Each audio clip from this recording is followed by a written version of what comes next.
సుమిత్రానంద్ గారు 22A పేరుతో 30% కమిషన్లకు తెరలేపారని చెప్పేసి బీఆర్ఎస్ కాంగ్రెస్ పైన ఆరోపణలు చేస్తోంది. మరి అటు హరీష్ రావు లేఖ కూడా రాశారు, అంతా బానే ఉంది. కానీ అసలు మీ పాలనలో కదా ఈ లక్షలాది ఎకరాల ప్రైవేట్ భూములు చేరడానికి బీఆర్ఎస్ పాలనలో రికార్డుల్లో ఉన్నటువంటి పొరపాట్లే కదా. ఆ పాపము ఇప్పుడు మీరు కాంగ్రెస్ ఖాతాలో వేయాలనుకోవడం కరెక్ట్ కాదని చెప్తున్నారు.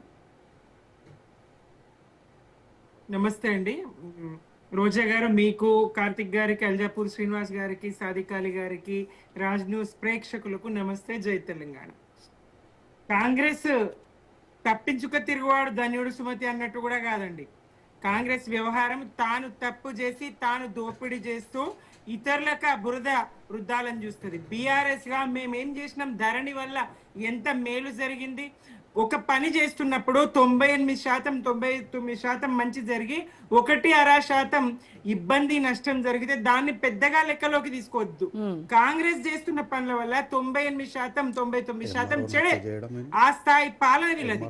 బందిపోట్లు నయం, కాంగ్రెస్ పాలకుల కన్నా బందిపోట్లు నయం. వాళ్ళు నగదు మాత్రమే దొంగిలిస్తారు, కానీ వీళ్ళు భూములు కూడా, స్థిరాస్తులు కూడా దొంగిలే ప్రయత్నం.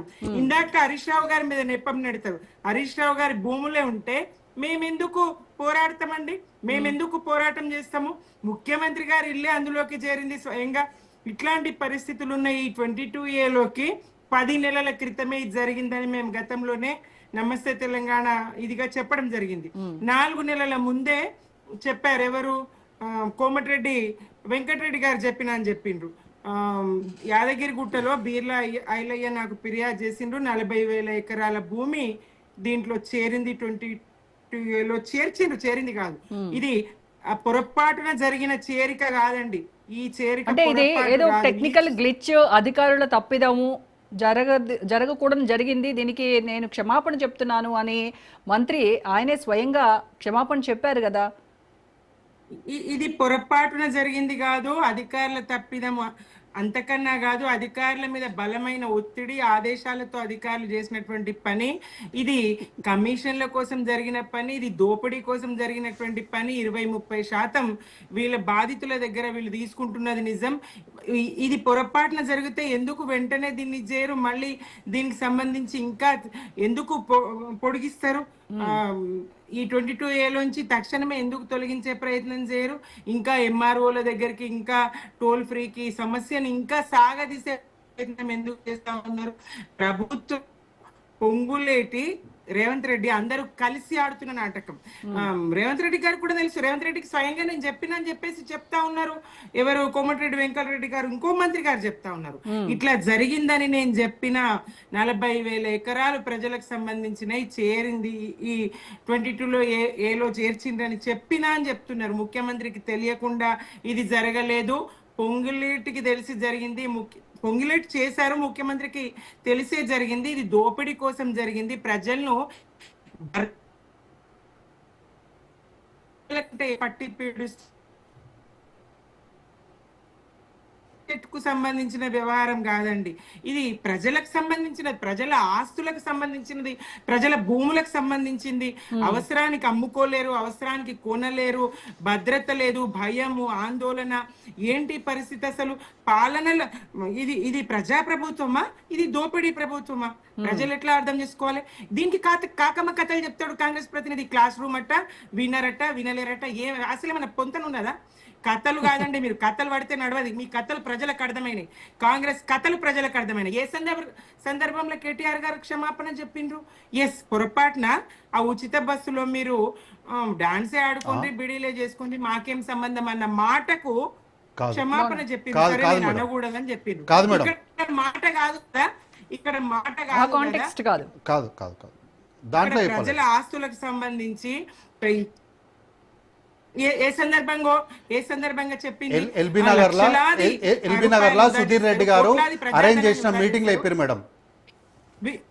వినండి. 2 పెట్టి ఒరిగిందేమున్నది?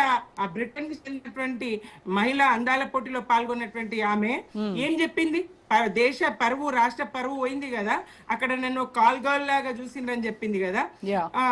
ఏది మీరు మీరు ఒక్క పని కాదండి, వృధా చేయడంలో, ప్రజాధనాన్ని దోచుకోవడంలో మెస్సిని పిలిచి ఫుట్బాల్ పెడతారు. రూపాయి లేదు నా దగ్గర అంటారు, మళ్ళీ కోసుకొని తినండి అంటారు. రిటైర్డ్ ఎంప్లాయీస్ కి సంబంధించి వాళ్ళు ఏడుస్తా ఉంటారు. మీరు ఈ మూడో సంవత్సరం దగ్గరకు వస్తుంది. మరి ఈ గడిచిన 32 నెలలుగా దోపిడీ మీద దృష్టి తప్ప పాలన మీద దృష్టి లేదు. ప్రజల సంక్షేమము పట్టదు, అభివృద్ధి పట్టదు, ఇచ్చిన మాటలు తప్ప పట్టవు. 420 హామీలకు సంబంధించి కానీ 6 గ్యారంటీలకు సంబంధించి కానీ ఎలాంటి చర్య ఉండదు. ఏమి ప్రశ్నిస్తారు? కరెంటు లేదు ఇప్పుడు రైతులకు, 8-9 గంటలకు ఎక్కుంటలేదు. ప్రజలు ఎక్కడ ప్రశ్నిస్తారో దృష్టి మళ్లించడం, అటెన్షన్ డైవర్షన్, నోటికి ఎంత వస్తే అంత ముఖ్యమంత్రితో సహా అందరూ అట్లాంటి భాషను ఉపయోగించడం. అవును, ఆయన ఏదో నిన్న వీపులు పగలగొడతా అని చెప్పి వీపులు విమానం మోత మోగిస్తా అన్నారు. కొండా సుస్మిత గారు ఆయన వీపును విమాన మోత మోగిస్తూనే ఉన్నారు. ఉండనే ఉంటది కదా, ఏ మాటతో తాను మాట్లాడితే ఆ మాటే బదులు వస్తుంది. రేవంత్ రెడ్డి గారి వ్యవహారం కానీ, మంత్రుల వ్యవహారం కానీ, ఈ ప్రజాప్రభుత్వం శాంతం వాళ్ళు వీళ్ళని కాదండి, వాళ్ళు దోపిడికి తెగబడ్డారు.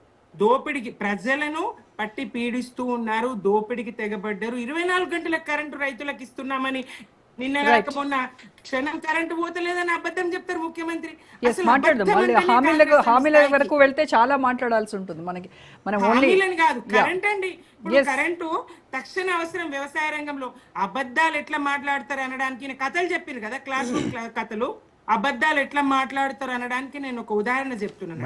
రైతులకు వ్యవసాయానికి కరెంటు 8-9 గంటలు కూడా లేదు. వినండి వ్యవసాయానికి మీరు వ్యవసాయానికి 8-9 గంటల కరెంటు కూడా ఇస్తలేరు. క్షేత్రంలో రాజ్ న్యూస్ వెళ్ళి కనుక్కున్న రైతులు చెప్తారు స్పష్టంగా. కానీ ముఖ్యమంత్రి గారే స్వయంగా 24 గంటలు ఇస్తున్నాం, రెప్పపాటు కరెంటు పోతలేదని